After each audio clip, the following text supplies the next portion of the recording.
The virus which has plagued China is a source of uncertainty as it spreads around the world.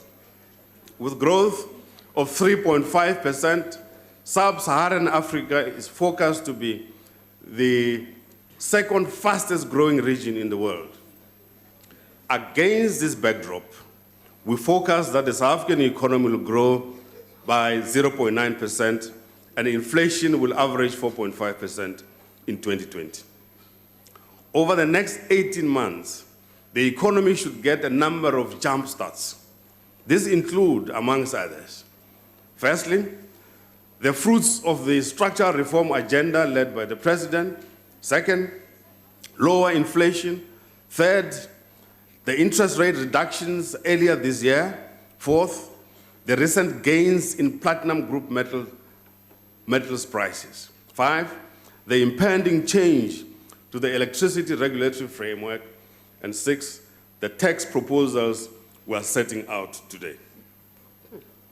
Persistent electricity problems will, however, hold back growth. Over the next 3 years, we expect growth to average just over 1%. Therefore, a stable supply of electricity will be our #1 critical task. In the education sector, investment goes to new schools, replacing old schools which were constructed with inappropriate material, that means mud schools, and providing them with water, electricity, and sanitation. In 2020-21, the Maths, Science, and Technology grant will introduce coding and robotics to learners in grades R to 3, as announced by the President. Transfers to provinces support schooling for 13 million children and healthcare for 49.1 million South Africans. It is in this context that taking forward the consultations on the national health insurance is very, very important. Grant increase for old age, disability and care dependency, which goes up to 1,860 per month. 80 Rand increase in the War Veterans Grant to 1,880 Rand. 40 Rand increase for the foster care grant to 1,040 Rand per month.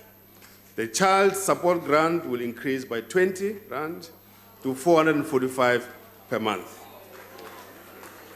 Changing the way we provide social grants will generate many savings in our economy and budget, which will be partly used to raise the daily subsidy per child. Gross national debt is projected to be 3.56 trillion Rand, or 65.6% of GDP by the end of 2020-21. To support growth, therefore, we propose no major tax increases.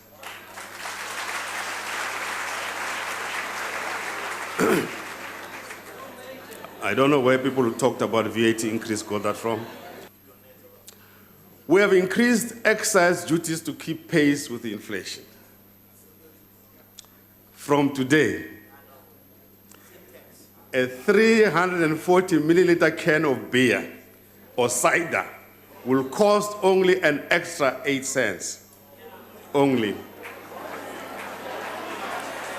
A 750 milliliter bottle of wine will cost only an extra 14 cents. A 750 milliliter bottle of sparkling wine, Minister Mbalula, will only cost an extra 61 cents.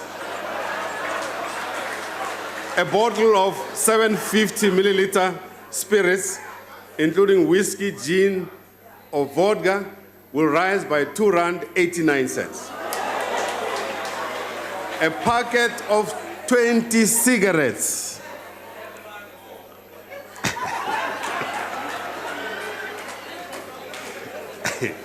A packet of 20 cigarettes, irrespective of the nice smile the Deputy President is giving me, will be an extra 74 cents. A 25 gram of piped tobacco, with due respect to some retired people, will cost 40 cents more.